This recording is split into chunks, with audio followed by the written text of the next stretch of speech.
Hello and welcome to today's Work Health and Safety webinar, which is on how to manage noise and prevent hearing loss in the workplace.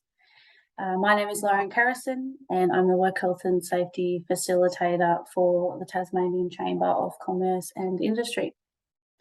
If you have any questions, either place them in the chat box or feel free to unmute and ask throughout.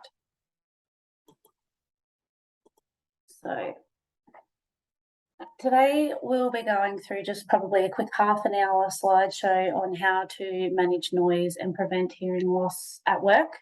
A lot of the references that I'll be referring to are out of the Code of Practice for July 2020, which is from Safe Work Australia. A really great free resource, and for those that have registered today, I will be sending a copy of the code to your email that you registered with, along with the contents of this slideshow and the recording as well.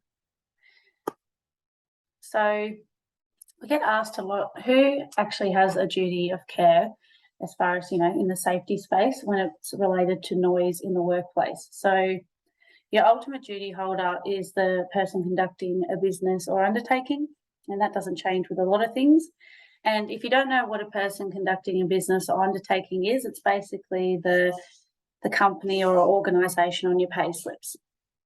So they have the ultimate duty of care, and we'll go through what their duty is throughout this slideshow as well. We've also got designers, manufacturers, importers, suppliers, installers of plant, substances or structures. So basically, if anyone's designing any plant or equipment for you, they need to take into consideration the noise level that this is going to offset and how that's going to impact the businesses that purchase these pieces of equipment, for example. And then internally, you've also got officers. So your officers under the legislation, and we've got a training session on this as well if you're interested, but your officers are the people that, they may be under direct management of the business. They may have a say in the capital or where the funds go regarding to safety. People managers, people along those lines. So they've got a duty of care to ensure that the noise hazards are also being addressed. And then finally, workers. So workers always have a duty of care to take care of their own health and safety and to also follow any reasonable policies or procedures. So if you've ever got a sign or a policy that says you must wear hearing muffs in zone A worker is legally obligated to follow those policies and procedures. So how does hearing loss occur? Generally, it happens if you're exposed to hazardous noise over a period of time, or you're exposed to very loud impact or explosive sounds. And how that happens is basically the hazardous noise affects the function of the inner ear, which may cause temporary hearing loss. So after a period of time from noise, being exposed to that noise, hearing can be restored. So with further exposure to hazardous noise over time, the ear will gradually lose its ability to recover and the hearing loss will become permanent. So you would know if you ever went to a concert or something that was really loud, you may even get home and your ears are ringing, but eventually that ringing goes away because that's your ears healing themselves, I suppose. But the longer you become exposed to those noise levels, it hinders the ability for the ear to bounce back.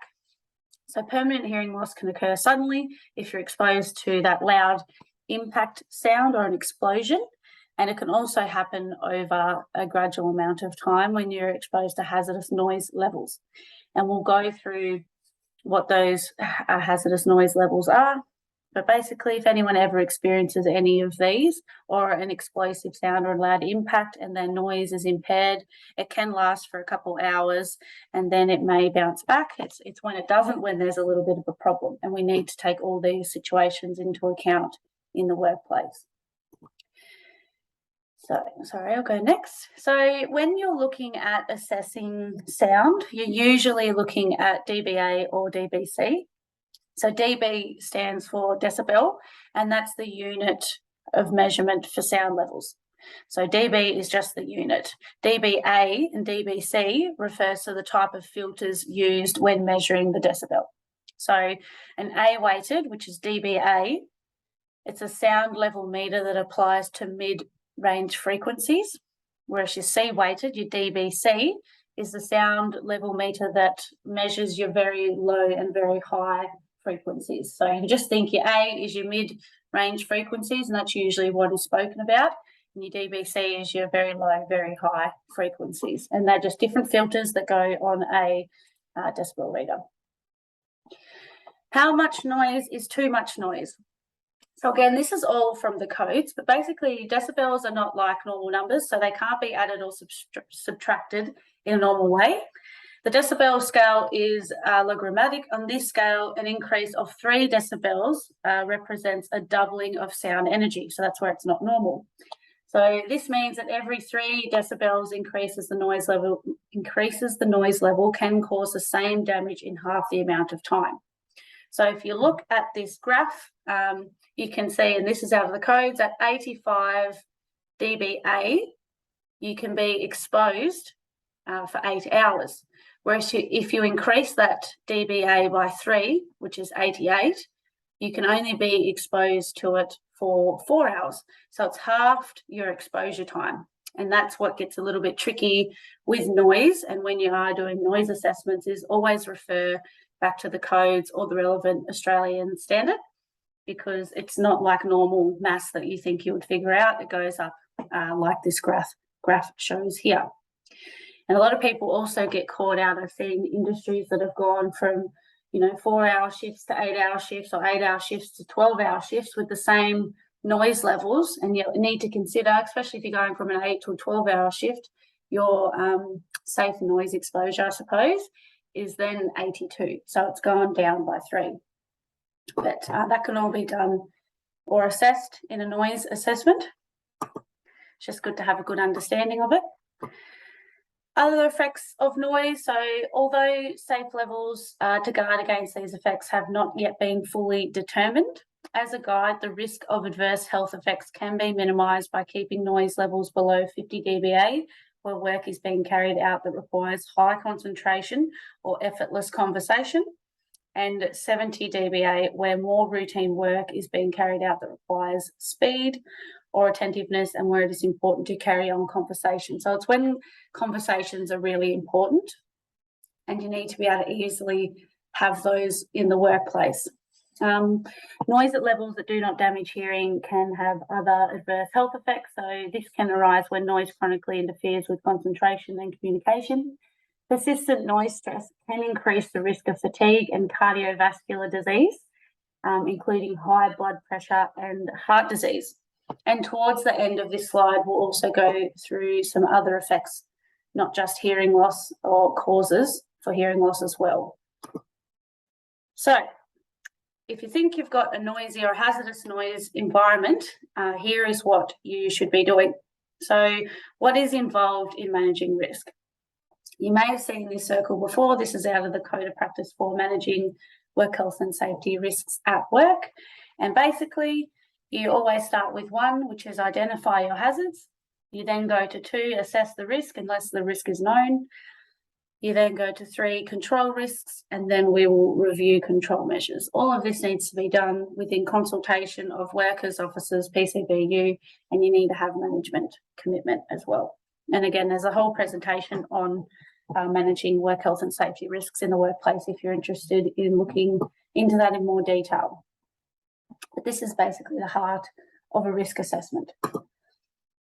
So identifying hazards. So you can ask yourself these questions. So where do you believe there could potentially be hazardous noise?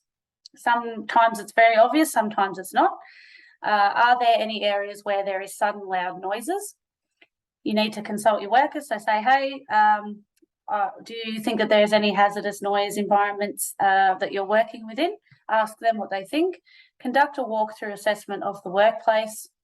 Observe the work through different times in the day. So you would know it can be louder midday, it can be louder in the afternoon, especially if you're dealing with equipment or machines. Obviously, when they're turned on, the environment's going to be noisier as opposed to when they're turned off. Complete a noise hazard identification checklist, which is out of the codes of practice. So I'll show you that in the next slide. And use a noise monitor. Now, you can buy noise monitors, proper ones, that need to be calibrated. But as a guide, you can also get software on your phone to give you an indication of the noise levels that you're dealing with, but it's not to be used for an official noise monitoring system. I'll just use it as a guide only. And also as a guide, if you need to raise your voice to communicate with someone that's about 1 metre away, the noise is likely to be hazardous to hearing. So if you already are struggling to talk to someone that's 1 metre away, you probably have a noisy environment. I like this table here. This is also out of the codes because it gives you a bit of a average on what you're dealing with. So whispering is 30 dBA. If you go up a little bit higher, a lawnmower is 90 dBA. So if you're ever mowing the lawn, you should be wearing your hearing protection. All the way up to the top jet engine at 30M, and that's 140 dBA. So that's quite a high dBA level. And this is just a guide for you to get a bit of an understanding with what is happening in your workplace, I suppose. And if you think that any of these activities are occurring, what noise levels your workers would potentially be exposed to. But again, you'll need a noise monitor to officially know what it would be. So after we've identified our noisy areas or our hazardous areas, we then need to assess the risk. So you can do this by performing a risk assessment and conducting a noise assessment or outsourcing. So you can outsource your noise assessments. There's plenty of people in Tasmania or businesses that do noise assessments, so you can pay them to come to your site. They'll go through all the areas, do a noise survey, and they'll provide you with a report at the end. They do need to, for a noise assessment, they need to be conducted by a competent person and in accordance with the Australian standard mentioned here. They also need to conduct an assessment at a time noise levels are potentially hazardous. So again, in the morning, if everything's turned off and everything's really quiet, there's not much of a benefit in doing a noise survey at that time. So make sure you do it when there's those potentially hazardous noise times. Consider how long workers are exposed to noise. So back to that graph again, are they exposed to it for 2 hours? Are they exposed to it for 4, 8, 12? Because that's when your dBA exposure standard goes up and down. And then you've got a reference out of the code, which is content of a noise assessment report, which is right here. So like I said before, you can outsource it. So you can pay someone to come and do an official noise assessment against that Australian standard, or you can do it in-house. Just make sure that you are complying with that Australian standard. But basically, this is what they look like. A lot of places do them in an Excel spreadsheet. So you can put the dBA or dBC level. You can put the length of time that people are exposed to it. And there's also a graph later on to help you figure out whether or not that's a hazardous noise level. So you can see here, you've got when, so pretty simple, when, who, the equipment used, so the type of monitor, when it was last calibrated, because they need to be calibrated, I think it's annually or biannually. How the noise measures were taken, so that asks you the questions there. What was assessed, so where were you? What were the sources of the noise? What were they doing? What were the results, which you would usually put in an Excel spreadsheet, and it asks a few other questions as well. So this is just a quick screenshot, I suppose, to give you a bit of a visual on what the content of a noise assessment report should look like. But if you've got any hazardous noise, you definitely need to be doing a noise assessment report for your whole business or organisation. And here's that graph that I was talking about. So this is also out of the codes. They're pretty handy. So this will help you when you do have your noise survey or noise assessment done, and you're given the dBA levels, which is on the left-hand side, as you can see. Say the dBA levels is 88, then you can see if they're exposed for 15 minutes. Green, it means that they are below the exposure standard, so that's good. If they're exposed to 88 for 8 hours, however, they're then in the red. So this is above the exposure standard. So this graph will help you when you do have your noise survey completed to understand whether they're in the green, yellow or red as far as the hazard to your actual workers or the people working around the hazardous areas. Again, this is in the code. So I will be sending a copy of this to you. Controlling risk. Now, if you've ever done a risk assessment before, you would have seen the hierarchy of controls. This is what it is out of the code for managing work health and safety risks. Basically, if you've found a noisy environment, you've risk assessed it and you know that it's a hazard or it's a hazardous noise level, you then need to work through your hierarchy of controls. So always start with eliminate. It's your highest level of protection and it's your most reliable control measure. So if you can eliminate the noise, do that. But you would know that that's not always practical. So if you cannot eliminate the risk, you then move down the hierarchy of controls.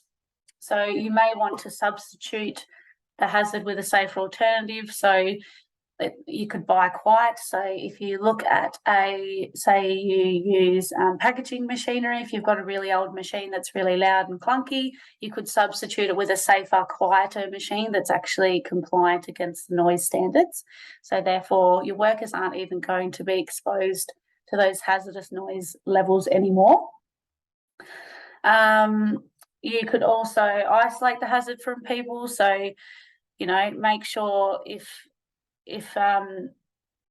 people aren't around the area while it's operating, that can also be an administrative control as well. So if you put in a control, this is operating from 7 a.m. to 9 a.m. that no one's in the area, but people can still walk through the area, so it's a less reliable control.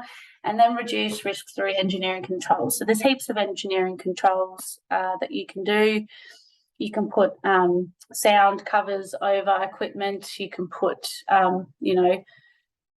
silencers around things. If you've got gears that are loud, you can put quietening boxes around them. There's all these engineering controls out there that you can use, and a lot of them are mentioned in the code as well if you want to look further into them, so without me going through them in great detail. I've touched quickly already, so if you can't do those, you would then move to admin controls. So you could introduce a policy that people can't walk through the area from 7 a.m. till 9 a.m. You could put signage up, things along those lines. But what people usually end up doing is introducing PPE. So they'll say you have to wear, hearing protection while you're around this hazardous noise, which is fine as a control, but it's your least effective control measure, and it's the lowest level of protection. So you need to try and do those other three options prior to considering PPE in your workplace.